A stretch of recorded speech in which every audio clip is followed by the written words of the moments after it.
the pop culture feel and you will. You just let's just go right into it, man. Let's do it. Yeah. Yeah, man. Right. I want to let me read this thing. Chris has a nice little introduction that sometimes Chris writes nice things. So. Oh, really? That I actually just want to let you know I wrote that. I went to college. Oh man. Well then, do you want to read it, man? Since you no, wrote go it. for it. Okay, No, go for it. I feel like you have good delivery. So if you want to read it, I'll try to do it justice. Okay. Yeah, go for it. Since its creation, storytelling has been a popular outlet for communicating feelings about certain climates in time.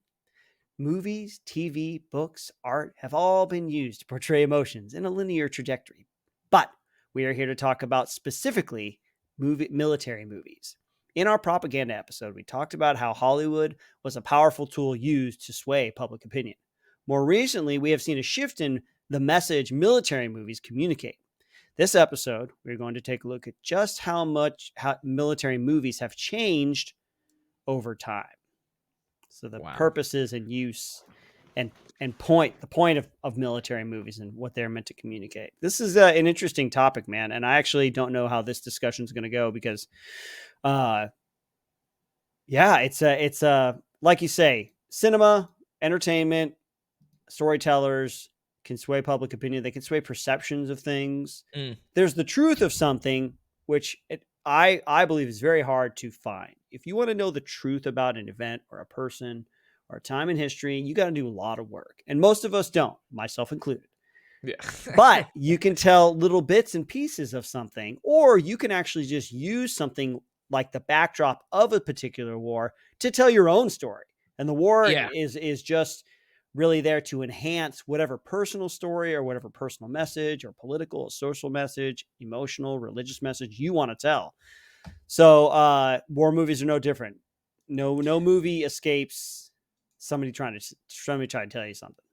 Yeah, man. I'm, just like you said, this episode is going to be very interesting. I just want to preface with the fact that, we don't have much to go off of. Usually Izzy and I will have, movies written down, but I think it's kind of going to be best for us to just kind of have main points here, and then just to kind of have a more off the top of the head freestyle type episode. So this one might be different to the listener because movies, not only movies, not only books, not just pop culture, in essence, most things change over time. Yeah. There's a lot of factors. War has been there since the beginning, but I mean, from a tangible perception, I don't think it's the same. We started with sticks and stones, then we sharpened those sticks and found out how to throw those stones, and then we found out how to project those sticks out of bows, and then gunpowder, and then armor, and then what we have today, like laser beams and shit. It's fundamentally, war has changed. Technologically, war has changed in a tangible way, but also how we perceive war and how we tell it through the personification on the screen. Yeah. I think cinema has always been an amazing tool used either by governments, because we've, in our propaganda episode, I think it was important to mention, we went over this. Movies oftentimes, especially in times of war, in times of just war, and times of war against, a specific evil, movies were sponsored by governments. The government gave movie directors funds in order to show a story or tell a specific event that would get people behind, what the government was doing. We saw that during World War II, bonds were a big thing. You can't, the war wouldn't be able to be, you couldn't do the war without money. Bombs needed to be made, soldiers needed to be paid. God, it sounds like a nursery rhyme. Captain America up there on stage, touring the U.S. to sell war bonds. Yeah, Flags of Our Fathers was a really good one. From that kind of, we're using these men's story, regardless of how tragic the after effects may be with the Native American character. That was really sad. Yeah. But yeah, they were just like, you men are here to get bonds. You're here to sell. Yeah, they did that Uh, to a World War II recipient, Medal of Honor recipient, I think. After he got his Medal of Honor, he did his actions. He was a war hero, and I think they tried to keep him behind, like keep him back to do war. He's like, no, I want to go back and actually fight. yeah, Which is crazy, which is wild, and yeah, probably the reaction of a lot of soldiers is a lot of soldiers. They're not like showmen. They're not actors. They're like, sure, can I go do sure. my job now? I don't want to Yeah, be out here like on I'm from a stage. small town in Arkansas. Like Yeah, I'm not in front of cameras. Yeah. yeah, But I mean, with all that aside, there has been a change in time. I feel like the whole civilian perception as far as war, like starting off, like, now we have a lot of protests going on. Like since Vietnam, I think that was the wars. That's when we started realizing like, okay, some wars are not so good. At least from like a general public domain. Because you started to see a lot of the protests in Vietnam. Like those veterans didn't come home to anything, you yeah, know? yeah. And that was really, I think Vietnam especially was when I think we started to see a lot more pictures and video Yeah. of the war and of things that Yeah. were going on over there. And then of course that's very powerful for swaying public perception, regardless of, I mean, Sure. like new numbers wise, we won Vietnam. If I'm not mistaken, you guys can check me on this, but numbers wise, in terms of numbers of losses on either side, Oh, I thought we we lost. no, I mean, okay. See I now, thought we you had the challenge most me on it. Yeah. casualties. Yeah, I think Well, Vietnam but technically we lost. Compared to Vietnam, though, Oh, or compared to the Vietnamese, that's what I'm saying. Uh, uh, in Vietnam, it's not a history podcast, folks. yes. Vietnam War death toll around 3.8 million total casualties. We lost about 58,000 military casualties over here. U.S. war casualties. You guys aren't. I don't want you guys to sit here while I look this stuff up. Yeah. Let me try to make my point without offering any facts or figures. Yeah, Vietnam.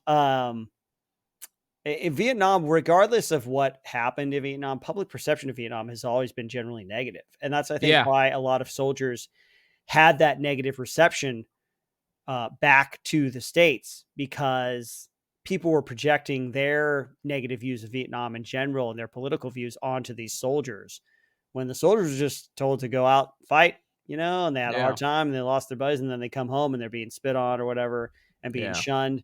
And I think a lot of depictions, especially of of Vietnam rather, are negative. We got Platoon and we got Apocalypse Now, and it just shows that it's just portrays this like hellhole, this jungle hell that everyone's losing their minds and they're all getting high and they're all going insane for this purposeless kind of war. And then you got stuff like We Were Soldiers that tells a different story. It's the beginning of the Vietnam War, and it's regular army guys, and it's about the air cav and the use of that, and it's generally pretty pro-American. It's portrays the Americans Yeah. as these good people with good hearts. They got families back home, and then of course the Vietnam War lasted a long time. That's another thing too, is there can be these with a war that lasts longer than a couple of years, there can be like maybe certain movies or pop culture in the beginning of the war that portrayed a certain way. And then towards the end of the war, other movies maybe start to come out, or after the war ends, other movies come out that add a different perspective to it, Yeah, Vietnam lasted 20 years. Like, Yeah. uh, 50s and through the 70s. Yeah, you're right, man. yeah, so Vietnam wasn't like a short little conflict. It was like a full-fledged. It was literally our Afghanistan was Vietnam. Yeah. So the one thing that I found interesting, at least about like the whole change, is like we see movies that were made during Vietnam, not necessarily about Vietnam, because We Were Soldiers, right? Probably came out in what, the 90s The versus 2000s. Yeah. Something like from that. Yeah. 2000s Yeah. versus Platoon or even Apocalypse Now that came out in the 80s. Yeah. So 2002 for We Were Soldiers. Yep. And so you have 2 decades between those movies of public 1986 perception for changing. Platoon. Yep. Yeah. So like, and you see the difference. So I feel like through time, so like we have the depiction of war. Like earlier, when we think of war movies from like, let's say the 50s, like during World War II, Yeah. like did those war movies that came out when World War II was happening or shortly after, were they directed towards a negative perception of the war? Or were they like, yo, like we are killing the Germans, the Nazis, we're fighting this evil? Yeah. I feel like most movies post World War II about World War II were generally pretty positive. Yeah, I mean, You it know, was a positive war. yeah. I mean, yeah. Yeah. And it was something that I think historically, at least pop culture wise, is perceived to be the bad guys versus the good guys. Versus You the know what I mean? good. Like we could talk about, there's war movies about World War II that talk about the horrors of war, but it's generally like, yeah, because of the Axis, because of the Germans, because of the bad Yeah. guys, right? Um, and yeah, they're generally pretty glowing and positive when it comes to American troops or the Allied troops. Hmm. I don't know too many. Can you think of World War II movies that are like that? Anti-war. Yeah, they're either anti-Allied powers. Like I don't know. Like there's tons of World War II movies about Hitler, all bad. You know, there's even Pan's Labyrinth that kind of takes place in fascist Spain, right? That takes place during World War II. It's like, there's and I'm not saying there should be, right? Yeah, These no, positive portrayals. I want a good portrayal of Yeah, Hitler. I want an I'm accurate asking portrayal of for Hitler, but we're not, joke. That's a joke, people. that's a joke. Totally. You always have to proud. Hey, it's too late for us, I think. Yeah, it's too late. But when it comes to World War II, like we talk about history, and history is hard to know, and you got to get all the sides. You got to really dig deep, and you got to read a lot to get a full understanding. I don't know how many stories there are that tell about the precipitation of World War II and what was happening, like going into it.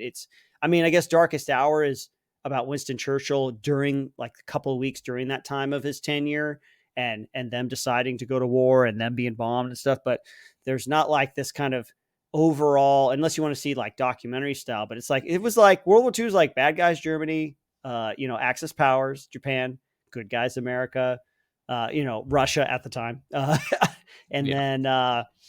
then Korea and things like that. So, not that there has to be, but it's just interesting with World War II, especially. I think the die is cast in terms of how many different perceptions and perspectives we can get on the story of World War II. Like even Yeah. now, even public perception about World War II has not really changed all that much. No. Not that it should. I'm just saying, like, for the sake of argument, for the sake of the discussion, World War II movies are always generally going to be how they've been. World War II movies, Yeah, nothing's gonna change. Still, being called a Nazi is probably the worst thing you can be called. I'm Like, telling you, yeah, we don't even know what that word means anymore. But Nope. yeah, don't get called a Nazi. Yeah. Yeah. So I mean, and then but what about films for World War One? They were still pretty propaganda. I mean, in our propaganda episode, like World War One films were pretty much like, hey, we're out here, we're we're doing the job because there's evil in this world that we need to abolish. Yeah, Even on the German side, like you need to use that. What in Inglorious Bastards? Literally, I love it's like the World whole War movie II. theater. Yeah. Yeah, I mean it's World War II, but like Inglorious Bastards is just an example of how they're using propaganda in films. Like they want to make a film and show Hitler, so like people will like be super proud and they love it. So during World War II, I feel like that was exactly what was happening. There was a couple of examples we did in the in the propaganda episode that were made around the time of World War One in like Great Britain that showed like, we're out here, we're fighting the good fight. We need your support. Buy some bonds. Yeah. Yeah. Yeah. So that was World War One is generally the same kind of way. It's yeah. generally positive for the England, America, that kind. Mostly England too, because America we didn't get involved. Yeah, In we the didn't get war involved till a very little bit late. later. Yeah, but Yeah. you got they shall never grow old, 1917, and then All Quiet on the Western Front. That was from the German perspective, but it was about like the horrors of war. People have called it the best anti-war film ever. Yeah. Because it's the slow degradation of humankind. These guys and from beginning to end, they're just totally taken apart, and then they all die. Yeah, literally. Mm-hmm. So, and then, moving on down later in the world. So then you have Vietnam, which is all like, this is, there's not a lot of glorification of war, except for like we were soldiers. But at the time, like around the actual time of the Vietnam with public perception, they were very, in the States, a lot of people were in protest of the war. I mean, it was very clear when you had, soldiers doing multiple, just staying in Vietnam because they didn't want to come home, you know? Mm-hmm. Like Mike Eckerd we talked to, he was just like, yeah, I just stayed in Vietnam, Yeah. You could Yeah. just do that. You could just go from unit to unit and be like, hey, you guys need some help? Or yeah, come on this mission with us, Yeah, no, literally. So like that wasn't a thing. People would rather stay in Vietnam in the war than come home to like a country that spit on them at Taco Bell. Yeah. Was Taco Bell in the 70s? Was it? I don't Oh, know. man, I don't know. That sounds like an 80s and beyond thing. Yeah, at the local McDonald's. If Yeah, it was, McDonald's. it had not become corporatized to what we know Yeah, today. It was probably it was some the mom one and pop Taco Bell. shop that got bought out. Yeah, at a Del Taco in Yeah. Barstow. Yeah, but yeah, so around those movies, around that time, the 70s through like the 80s, the late 80s, there was like still a negative perception. When they showed war, it was disgusting. It was brutal. A lot of the troops, like in Platoon, they showed the American soldiers as like just savages, Yeah, they're betraying each other, they're stabbing each other Yeah, in the betraying each back, they're other, they're mad at each raping, other. they're Yeah. pillaging, they're, doing Yeah. whatever they want. It's like pretty much like Vietnam War, our soldiers are criminals over Yeah, there. Casualties of War is another one. Sean Penn is there. It's about the rape of this girl and her family, and them trying to cover it up. Vietnam is kind of it's kind of like if calling somebody Hitler. If you want to portray the U.S. military as bad and wrong and evil, you got Vietnam's kind of like, oh, let's make a Vietnam movie. Yeah. I feel like they do Yeah. that. They've done that with Iraq, I guess, a little bit too, because I think public perception on that conflict changed over the years, especially post. They just want oil. Iraq. Yeah, and Yeah. or it didn't. I've heard people like we didn't do anything. There were no WMDs. We didn't make any effective change over there. It was a waste of time, which makes me feel kind of bad. But yeah, I think Iraq and then Afghanistan is going to be like Vietnam for us as well too, because it's so weird how there do seem to be like parallels. Like we get involved, we escalate, we kind of just stay there for whatever reason, and there could be a lot of discussions around that, and then we just kind of leave. We didn't have to leave or whatever. It's always the political stuff that comes in, right? Political regimes change, or maybe political sentiment changes, and then all of a sudden, like, we're going to do this now just because, not because militarily it's maybe the best thing to do, but just because we want to. And then we pull out like we do. And so I think Afghanistan, apart from, we'll see in the future, but there's Guy Ritchie's The Covenant, which I think has a great message, and it's about the Afghanistan war specifically, but it'll be interesting to see the movies, if at all, that come out about Afghanistan and what they are trying to say ultimately about the war. Yeah. Because I think we're still, or if people don't say anything at all, I don't know, maybe Hollywood and Hollywood elites and people, writers and directors are like, whatever. We don't care anymore. Let's just move on. Yeah. No, that's a good point, man. But it's, as far as changes, staying on theme here, like you can see, the movies are different depending on the public perception. Sure. I think that's one of the main things. You also have more the in your face blatant changes, kind of tangible changes, just technological advances in how these movies were made.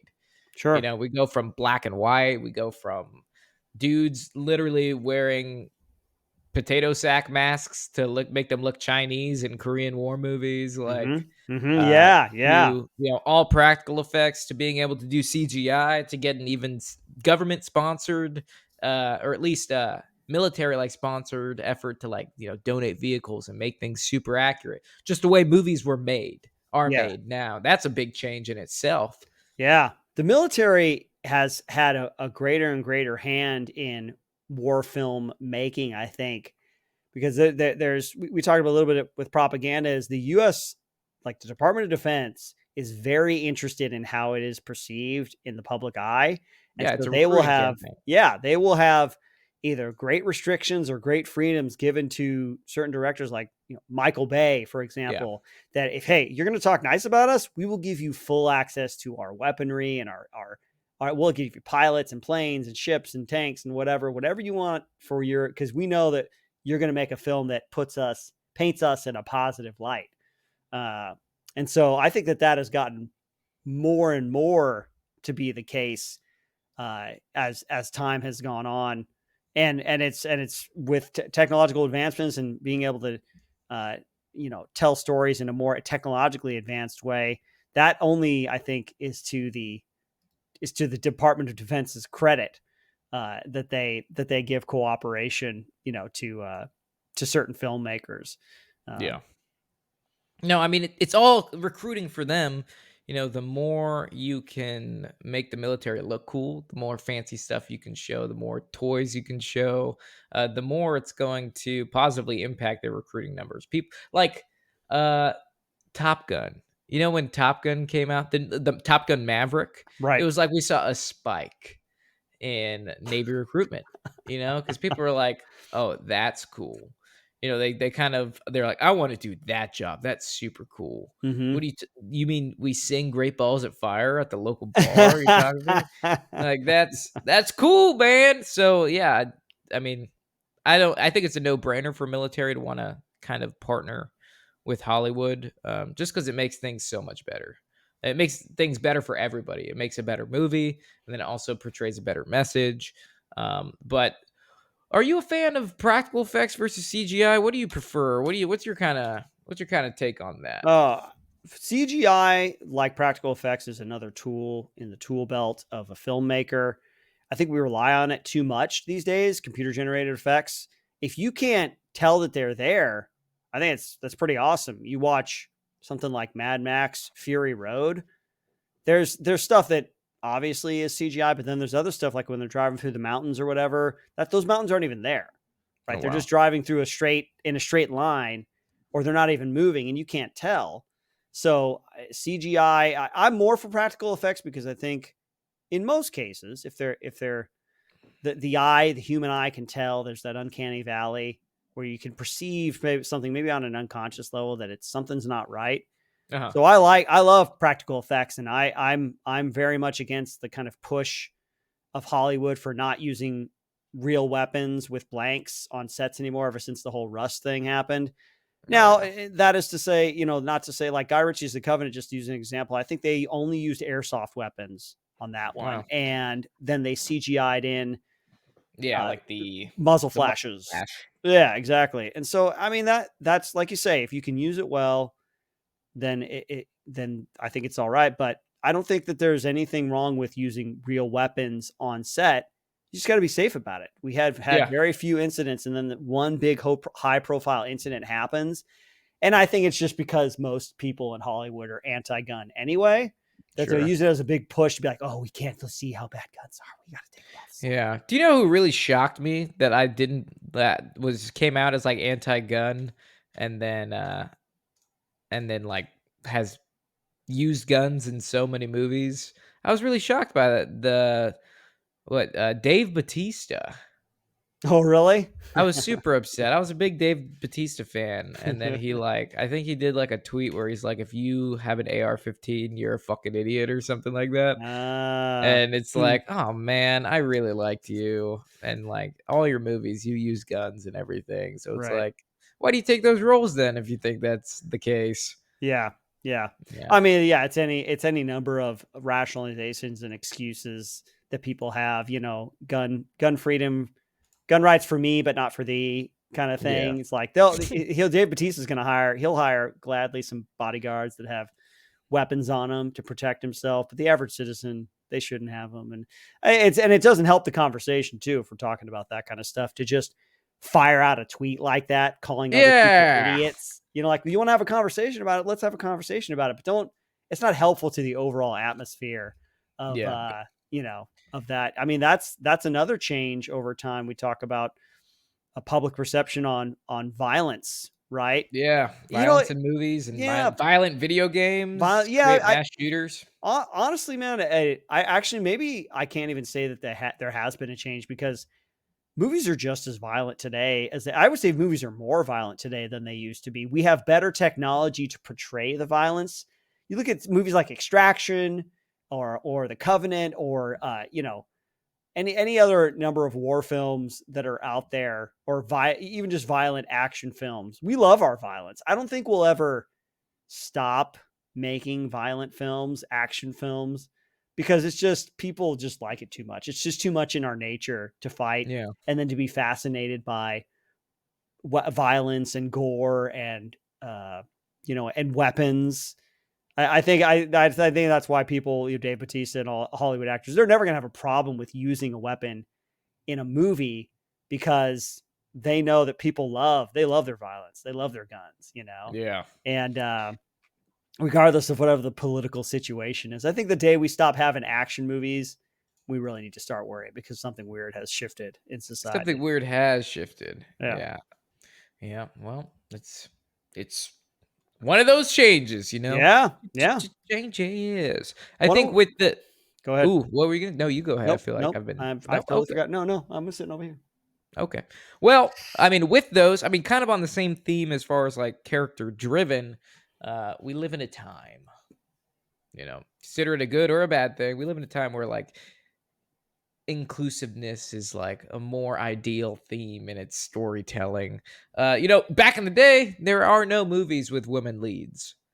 But now Very we have few. Yeah. tons of War movies. movies. War Yeah, movies, war particularly. movies. But Yeah. I think there was one that came out in the 50s that told the story of a English espionage who worked for like the special operations executive program in Britain that was collecting intelligence. I forgot what it was called. Mm. Let's see. Land war movies. Bear with me, folks. It was called. Is it Charlotte Gray? Is that? Is that a more that isn't that a more recent one though? Is it? Let me see. Here's the link that I had. Yeah, It is with Kate Winslet. Carve Her Name with Pride. Came out in Oh, Carver. 1958. Oh, Yeah, okay, it's Carver based name. off R.J. Minnie's book with the same name, which was the chronicles of the life of the second ever woman to be awarded the George Cross during World War II. She was recruited as a member of the Special Operations Executive, whose job was to gather intelligence on enemy forces. So basically, you have a movie from the 1950s, still black and gray, that had a female protagonist, versus nowadays. I'm on a simple movie web list now, and like the top 10: Megan Levy 2012, Testament of Youth 2014, Return 2011, GI Jane 1997, Private Benjamin 1980, Battle of Sevastopol 2015, The Stopover 2016, Charlotte Gray 2001, Battalion 2015. So just for example, like those dates, we had, I think, after 1950, you had a 30-year gap. Mm-hmm. And then you had Private Benjamin, which was a comedy, which was like some rich lady that joined the army and tried to survive. And it was Yeah. like, it wasn't like a noble, like she's a hero. But then you had all these movies come out towards like 1997, GI Jane, which was like, this is a female badass in the Navy SEALs. Right. And then all of a sudden, boom, female protagonist, female protagonist. So that's a big change that we've seen from from earlier war movies. There weren't a lot of female led ones, but then to be fair, historically, there weren't a lot of women involvement Sure. in Yeah. these wars. Right. Yeah. Wars have been majority fought by men since pretty much the beginning of time. Yeah. There have been exceptions to that rule, but they are exceptions that prove the rule. And as I'm not going to say whether or not we should have more or less movies starring women in leads. I think the push for diversity is more motivated by kind of Yeah. other social motivations, rather than just like, hey, Not like a there's job this, well done. yeah, Not there's like this a, hey, you amazing earned woman. this. Yeah, it's Yeah. like no, just women because women.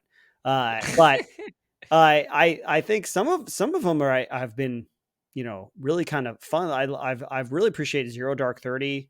Yeah. Well, now it wasn't a particular character, one particular person. I think the character that she played was an amalgamation of all the teams and the different people. But I think just a great example of like a hard-nosed, hardcore agent who has a mission and is very driven, and it kind of shows a bit of the emotional toll of what she goes through in order to get this guy and get this stuff done. And she doesn't go on the actual mission, which is fine. She's the one who facilitates the information gathering and all the hard work that goes into the years of work that went Yeah. into finally capturing or killing, Osama bin Laden, which, the whole strong female character is like, that's like the thing, right. And so I think that's a great example. She doesn't ever actually pick up a gun. She's not Atomic Blonde, where she's beating Yeah. up dudes and throwing haymakers and shooting dudes with double guns jumping through the air. But she is a strong woman because she perseveres and she sacrifices a lot, and she's flawed, Yeah. And so it depends on how you define strength in terms of a war movie. And as we know, we've seen a lot of war movies where it's the war movie is a great setting with which you can visually show things like perseverance, self-sacrifice, pride, even like weird, odd, selfishness and darkness. It's just because war is this really like intense experience, Um, but and so I think that there's lots of different ways that you can show that. And also one of the cool things about whether it's Charlotte Gray or Carve Her Name with Pride is how we underestimate women, Yeah. in the That's a big wartime thing. setting, because obviously war is a very physical activity. Obviously, but there's a lot of background stuff. There's a lot of espionage and a lot of secret stuff and a lot of there's a lot of finesse and a lot of, that you have to use, that women, they've got that guile, man. They've got the advantage. Yeah. They've got that advantage, and they can use it well Yeah. with great effect. If I know one thing about women is they could be quite manipulative. Just kidding, to an extent. But yeah, no, there's like everyone thinks like in a wartime setting, you just need to be a hard charger. You just need to be the most physically fit, aggressive, violent person. Right. And war isn't a one solution thing, right? It's multidimensional. Yeah. There's the physical side of it. There is the boots on the ground side of it, but there is also the psychological side of it, the manipulation side of it, the swaying public opinion, the propaganda, the pretty much, I think there is a lot of women involved in special operations that I encountered were on the PSYOP side. Yeah. And the CA side, the civil affairs, because who do you think is best fitted to deal with women in charge, women and children on target? The guy that's hopped up on steroids and pre-workout, that's throwing her, that will just threw her husband through a fucking window because he felt like it, or the very soft-spoken, the caring, more emotionally intact female that we bring us out on target. It's just there's different skill sets for different people. Females have their strength in war, and then men have their strength in war. Yeah, It's and hard skills and soft skills. Exactly. And anything that whether it's like A Few Good Men or Megan Livy or any war film that portrays the inner strength of women, I think is really good, because there's kind of this, I think, popular perception that the only strength is physical strength. The only competence is combat confidence, competence. The only skill is gun skill, Yeah. And so Atomic Blonde is just an easy, that we had Damsel, with Yeah. Millie Bobby Brown recently. It's like, she's got a sword and she's gonna stab the good dragon, and that's the only kind of strength that we're really honoring, and because we really, I mean, what is a woman anyway, right? I mean, you could just jump back and forth, and so I think we're kind of missing out on some amazing stories that about women in war and in conflict that don't involve them just punching dudes out and shooting dudes with a M60 by your bicep, holding it by your bicep or whatever. It's like, oh man, that's like you say, war is multifaceted, and women have played a pivotal if not an overly enlarged role within the war effort. But man, they I think mostly because people underestimate them in a lot of ways, that they can get in there and they can have that quiet strength and they can get the job done that doesn't necessarily involve violence. Yeah, no, that's a really good point. So, I mean, it's been a good change too. Like, there are so many great stories out there, and they don't all involve just acts of heroism, embellishing violence. Mm-hmm. Just like you said, there's some amazing stories of women behind the scenes doing the thing. Like, I'm just reading that movie title from the 50s and like reading what it's about. I'm like, oh, that's pretty cool. I didn't even know there was like a special operations executive that gathered intel. That's probably like super spy stuff. Mm-hmm. So I'm like, oh, I might want to check that out.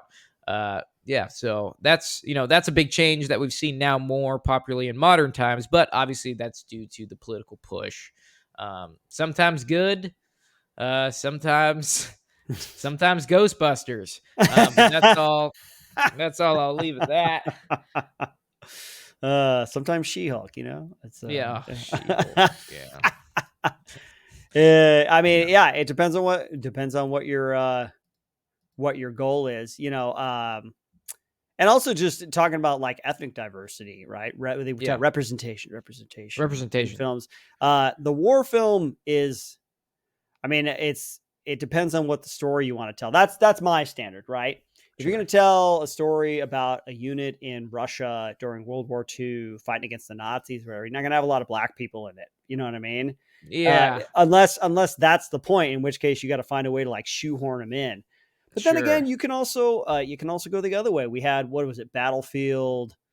What was it? What was it? Los Angeles No, no, or no, not Battlefield Los Angeles. I was thinking of the Call of Duty, or not oh, okay. which was the one that had the female sniper in it? I don't Anyway, just um there was it was the one that didn't do very well, which maybe I'm brain blocking it because but anyway, so if you go at somebody, say, hey, we want diversity in this war film or in this war movie, or well, let's try to look for situations in history, soldiers in history that were women that did do these kinds of things, and then just tell their stories. That's cool, because that's just real history, and it just gives truth to the argument that war affects everybody and people get involved and everybody has different strengths and skills.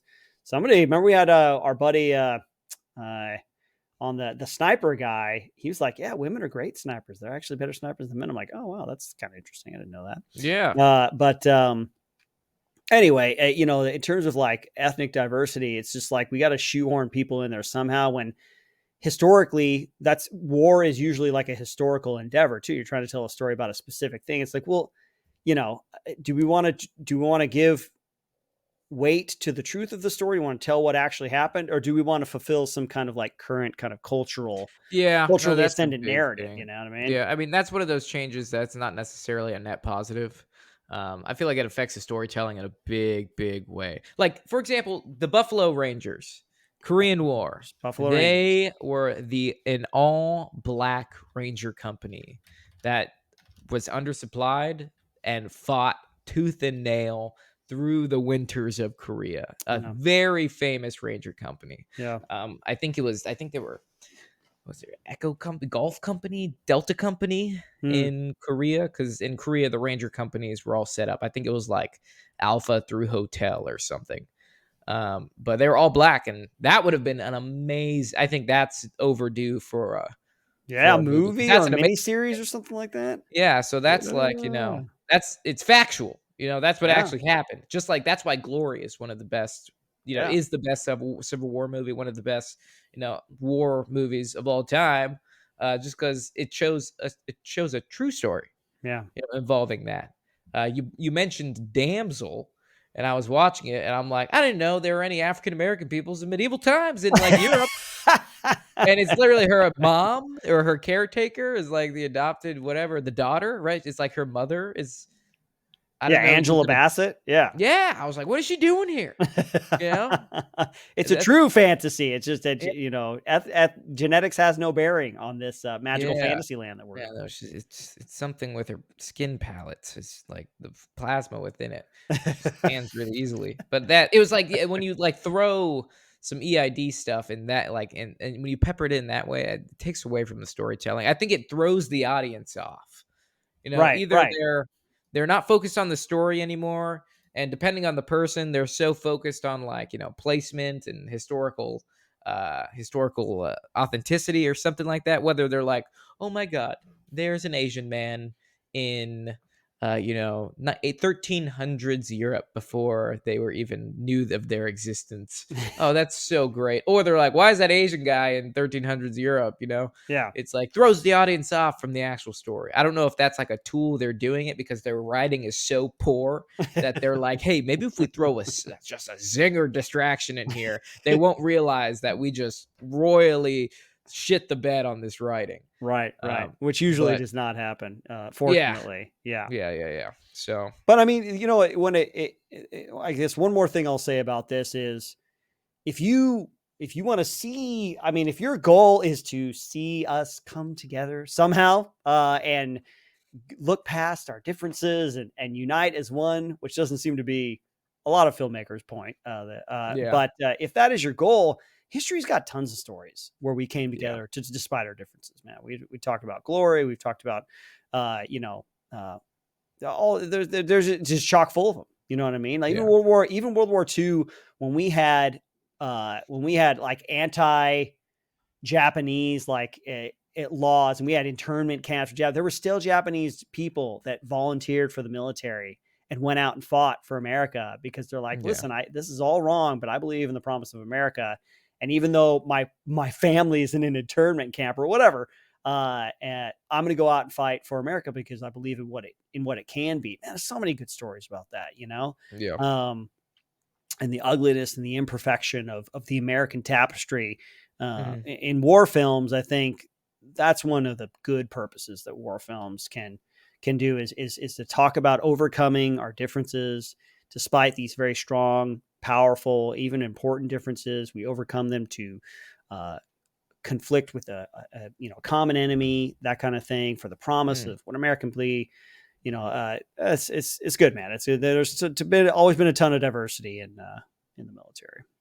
What do you got? You got anything? One more thing in terms of evolution that I think has generally been a positive one is lot more countries are making their own war films about the Yeah, history of their own conflicts, and one of the great things about that is it shows the commonality of the brotherhood of war. yeah.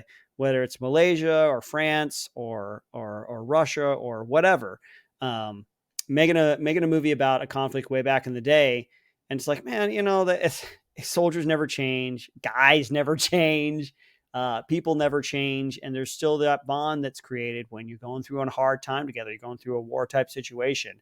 And also different perspectives. Like we watched recently Malbat, the Malaysian battalion movie, which had its flaws. Admittedly, was not the best The movie. the Americans with Australian accents. That was Yeah. Yes, yes. yeah, But that was what the Malaysian unit was doing while the Black Hawk Down situation was happening with the Americans.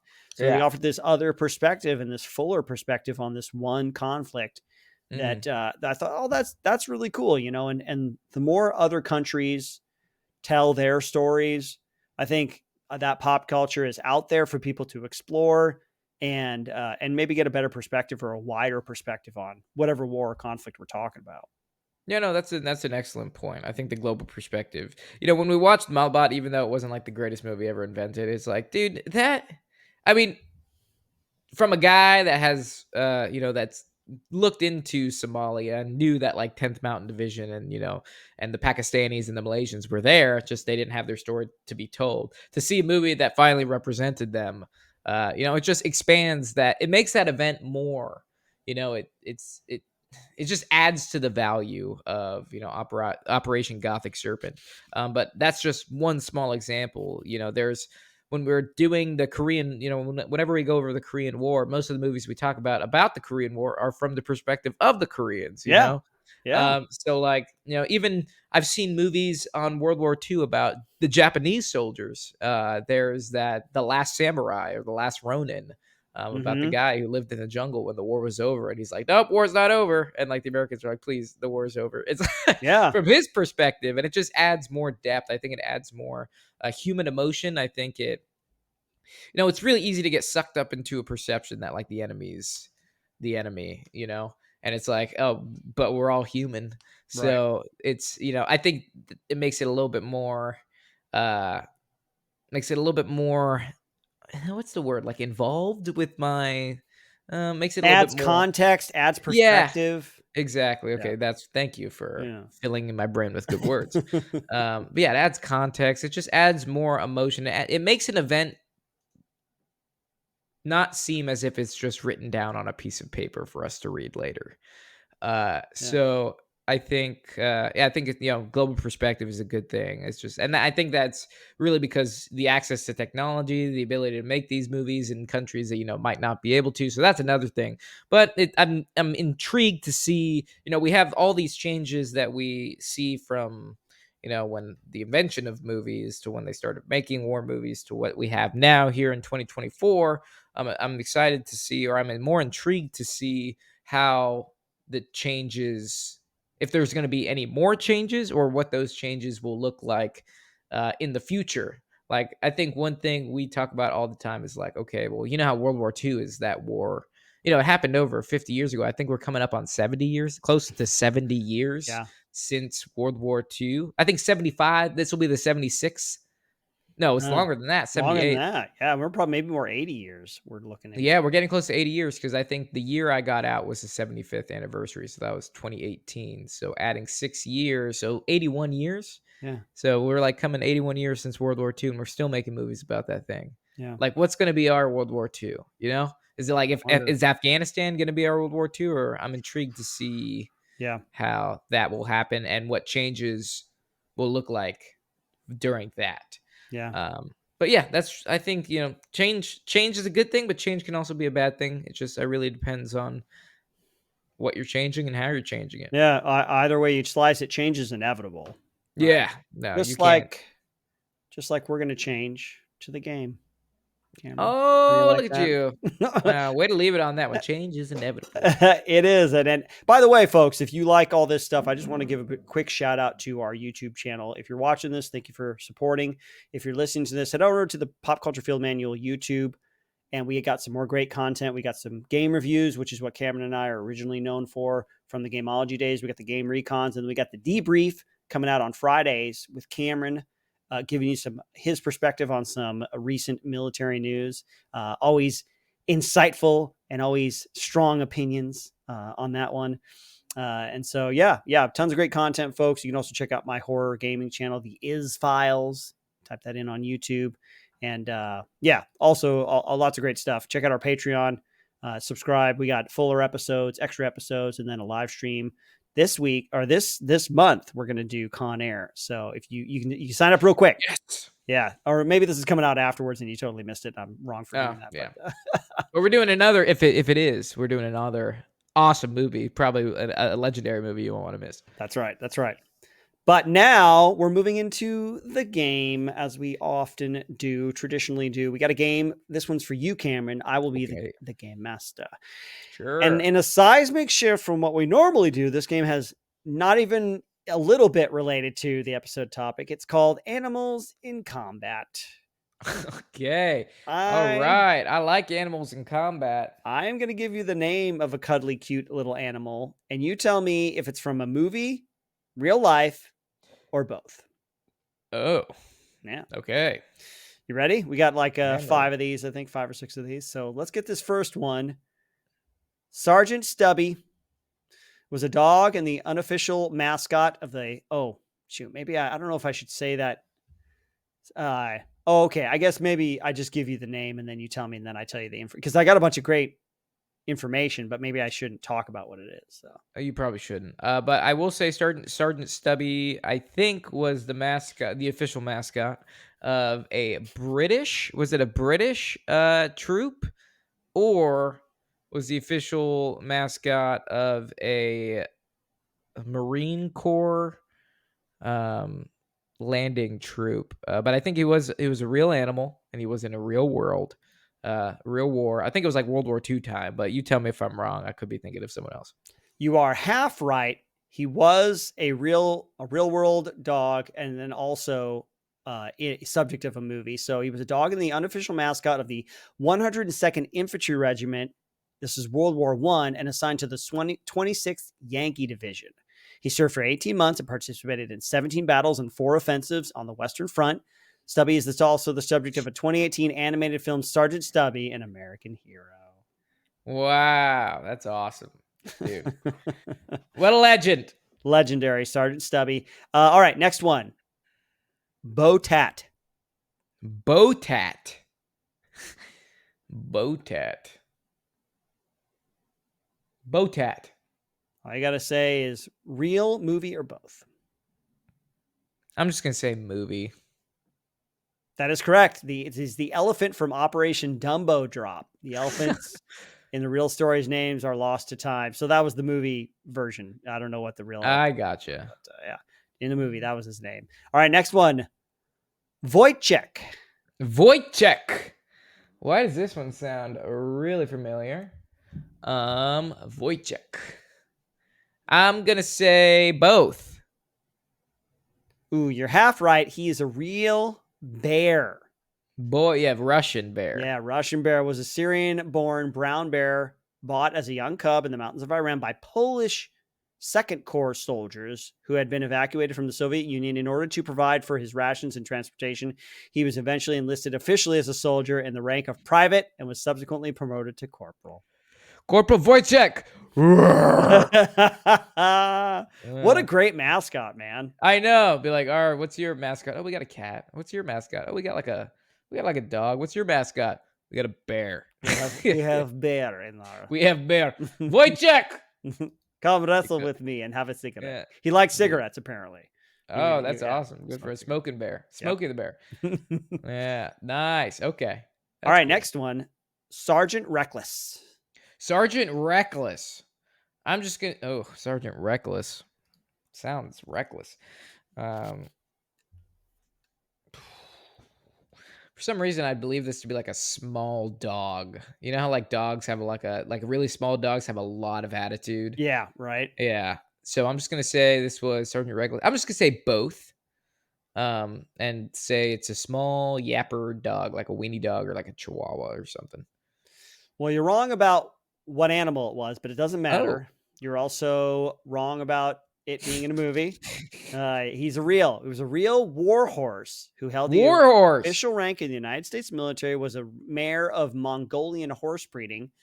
Out of a racehorse dam, she was purchased in October 1952 for $250 from a Korean stableboy at the Seoul racetrack who needed money to buy an artificial leg for his sister. Interesting. She served in numerous combat actions during the Korean War, carrying supplies and ammunition, was also used to evacuate the wounded. Learning each supply route after only a couple of trips, she often traveled to deliver supplies to her own troops without benefit of a handler. The highlight of her 9-month military career came in late March 1953 during the Battle for Outpost Vegas, when, in a single day, she made 51 solo trips to resupply multiple frontline units. She was wounded in combat twice and given the battlefield rank of corporal in 1953 and then a battlefield promotion to sergeant in 1954, several months after the war ended. Wow. Reckless, that's a baby. Cool, dude, that's a cool story. By itself? That's a strong, independent woman right there. Yeah, wow. Hats off to you, lady. Sergeant Reckless. Yeah, Sergeant Reckless. That's pretty cool. That's a really cool. Time gone by, a bygone time of using horses, the cavalry, and using horses. Speaking of strong women roles, dude, right there. Where's that story? One? Yeah, strong females. I could see it. We need more Korean War pop culture. All right, we got 2 more, man. Rin Tin Tin. Rin Tin Tin. I think it's just a movie, right? It was both, actually. Oh. As always, you are half right. Was a male German Shepherd born in Fleury, France, who became an international star in motion pictures. He was rescued from a World War I battlefield by an American soldier, Lee Duncan, who nicknamed him Rinty Duncan. Duncan trained Rin Tin Tin and obtained silent film work for the dog. Rin Tin Tin was an immediate box office success who went on to appear in 27 Hollywood films, gaining worldwide fame. I remember Rin Tin Tin. Yeah, that's cool. Okay. All right. No. One more chance to redeem yourself from all these half truths and half Okay. answers. Joey. Joey. Oh, Joey. Be literally Australian kangaroo. Let's just say he was both. He was both. As always, Cameron, you were half right. It was a movie. It's the horse from the movie War Horse. His name was Joey? Joey. That's yeah. That was it? That was the horse. That was the stunt horse, probably. Oh, Maybe. okay. Yeah. I don't know if if it was based on a true story or not. What the real horse's name was, but that's the movie version horse. Joey. I got you. I was thinking of the kangaroo from. I mean, you're not wrong. There's a lot of Joeys out there in Australia. Yeah, a lot of Joeys. The emu. Remember the emu war? Yeah, the emu Great wars. Emu Probably War. some Joeys serving in that. Lost. Yeah, the Australians lost. Yeah, they that one, lost so. the emu wars. But man, that was a challenging game. But I'm glad we played it because I learned so much. So I am actually very happy being half wrong, or I'll say half right. That's right. See, you're an answers half right kind of guy. I am a answers half right type of guy. Well, folks, how many did you get right?